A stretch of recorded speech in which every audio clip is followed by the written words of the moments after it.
Hey YouTube, Kevin Cleary here with a knife video. Forgive the voice, I've got a bit of a cold, but it's not anything crazy. I feel fine, it just sounds a little rough. Definitely sounds worse than it is, so I'm gonna go ahead with the video. This is going to be my most carried knives for, April, May 2017, about that time frame.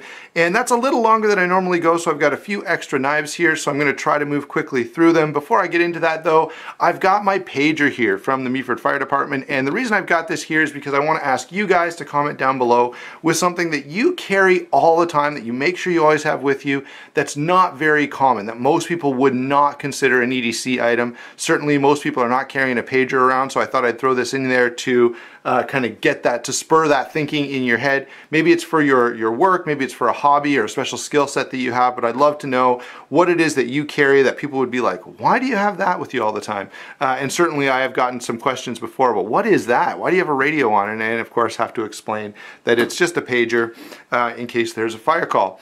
So let's go ahead and get into the knives that I want to share with you today, beginning with this guy. This is the Rake Knives P128 SF. Really nice knife from Rake. In fact, this is my favorite Rake knife to date. I love the shape, the ergonomics are good, the blade shape is well done. There's just a lot to like about this knife. And of course, the biggest thing is for a stainless steel frame lock, this is pretty reasonably weighted, which is not common. A lot of times stainless steel frame locks are way too heavy. Not so with this guy. And so I do carry him quite a bit. And do enjoy one of the, there are lots of times in my life that I don't carry around anything big and expensive and special. Most of the time I'm carrying just a budget folder, and so this fits really, really nicely into that. I'm going to stick with a few more budget folders to begin with, and then we'll get up into the nicer stuff, okay? Next up, I've got the Real Steel T109 Flying Shark. This is again a new knife from Real Steel. I don't know if they're available widely yet. I will get a review out on this fairly shortly, and of course one of the reasons I've been carrying it so much is for that purpose. This happens to be the steel with carbon fiber inlay. There's also a black wash one with an orange G10 inlay. I like this color combination the most, so I've carried it around the most. Anyway, nice big knife. Again, heavily milled out internally to kind of save some weight there. So another knife that I really, really have enjoyed carrying and I've been pretty impressed with for a stainless steel frame lock, which I normally find way too heavy to want to carry. But these very well milled out ones, let me see if I can show you that.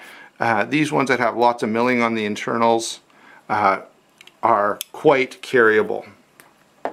Next up is going to be the Rat Model 1. Now this is a knife that I use for comparisons a lot because it's so well known and so well loved. A lot of people, if you put this knife beside another knife, they kind of go, oh okay, yeah, that gives me a good sense for how big it is. Now what I don't say is often when I do that, I bring this knife in for comparison and then I think to myself, that's such a great knife, I should carry that the rest of the day.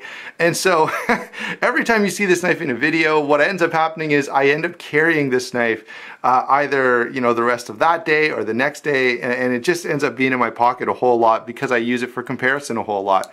So just a great knife. Hard to recommend this one more highly than I do. Just an awesome blade. Let's see here. Next up is going to be the Steel Will Cut Jack. Fairly recently reviewed here. New knife for this year. Nice and lightweight. Really, really comfortable in hand. Very, very good functioning. Does everything that it's supposed to do very well. And it's nice and lightweight. So this time of year when you're wanting something a little lighter because you're wearing shorts or a lighter pair of pants, this knife really fits the bill. Next up is another knife. Now I've been doing some extra work on the side, just some construction work, and this is a knife I often carry on those days because it's just, it can take a beating and you don't have to really worry about it. Just a great knife, one of my favorite cold steels, I should say. And you guys know, many of you, if you've been around for a while, know that this was one of the knives that got me interested in knives in the beginning because it was featured on an episode of Ultimate Warrior or something like that. I can't remember the exact name of the show, but the U.S. Navy SEAL who was on that, where they compare the two different warriors, the U.S. Navy SEAL on there had a Cold Steel Recon 1, and that's at that time what they said they carried. Now, I have no idea what they carry these days, or even if they carried them back then, but it made an impression on me. So, what else have we got? Oh yeah, the S35VN Para 2, great knife. you know, everyone loves the paramilitary too, and there's good reason for that. It's lightweight, it's comfortable, it's easy to carry, it's highly functional. You know, it just gets a lot of things really, really right, and that action is wonderful. Look at that. Just drops free as soon as I release the lock, and this is probably the best action that I've had on any Para 2, so really, really impressed with it. Let's see, thinking of action, here is the Benchmade Freak. Now this guy is assisted, so the action is a little different. I have mentioned before that even unassisted, this thing works really, really nicely. And so if you like the shape and the handle, but don't like the assist, you can still get one and just take the coil spring out of it, and it'll still work really, really well. Although I will say, when I de-assisted this one for a few weeks, it did mess up the centering. So it didn't rub, but it just wasn't as centered as it had been in the beginning. All right, so now we're going to get into some of the nicer stuff. This guy came a little while ago. This is the Max Evolution M1. That means it's in an aluminum handle, and I specified that I wanted my blade uncoated. They were happy to do that for me, which worked out really, really well. The cool thing about this knife is it's fairly lightweight. So on those days where I want to carry something that's a little less noticeable in the pocket, but I still want a good knife with me, this works really nicely. And so, you know, when I don't want to carry this, this is of course the other lightweight knife that I mentioned, when I want something a little bit nicer, or when I'm doing something different with my knife that I think this would be more suited to, this guy again works really well. It's lightweight, easy to carry in shorts or workout pants or whatever else. So pretty well done. And this is, I haven't reviewed this yet, but you can expect a fairly positive review. There are a couple little things that I'll comment on, but overall this knife is pretty well done. Let's see here. Next up is a knife that I'm really excited about. This is the W604 Tanto. Guys, this thing, look at that. Such a cool looking knife. I will say this. I'm going to put a review out here shortly of this knife, but here's what's kind of going on in the back of my mind with this knife. I'm thinking of making this a project knife and sending this away to have some kind of crazy anodization done on the scales. I think I'll leave the clip as it is in the standard gray. The color on the hardware, that will change depending on what I end up doing with the handle. But I'd like to do something that sort of ties in with the dragon scales, maybe like flame anodization, or bright green, or something like that that kind of ties in with the theme of the knife with the scales on it. By the way, I love this blade. Look at the finish on that thing and the double ground, the compound grind at the end. Just an amazing looking blade. This one is definitely one of Wii's best models. I'm super impressed with it. By the way, now that I've told you what I'm thinking about with this knife, I would love to hear in the comments some ideas about how to finish this handle. Something really fun, really outlandish. As I said, I'm thinking of maybe bright green and flame anodizing on the, I don't know. I just have a lot of ideas in my head that tie into the dragon scales and all of that. So, would love to get your feedback on that. But look at that knife. Such a cool looking blade. All right. We've got a few more that are in this sort of category, the higher end mid-tech stuff. Brian Ty and Friends TIE Fighter. This is a knife that gets carried all the time. A lot of times this is a knife that even days I don't carry it, I'll go home, I'll take it off the rack, or the rack that I keep all my knives on, and just flip it a few times, play with it a little bit. This is such an awesome knife, and fits so well in hand. It's just really well done. As you kind of take a look at that, it's just really a piece of functional artwork, as is much of Brian Ty's stuff. So definitely loving the TIE Fighter from Brian Ty and Friends. And they actually won an award for an integral. If you've watched the Blade Show video, you know about that. Let's see. Curtis F3, large. This guy, yeah, it's in my pocket all the time. I know the light is getting worse and worse. The sun's kind of changing its location in the sky as I go through this video, but bear with me. The Curtis F3, what an awesome knife. I do really, really like this.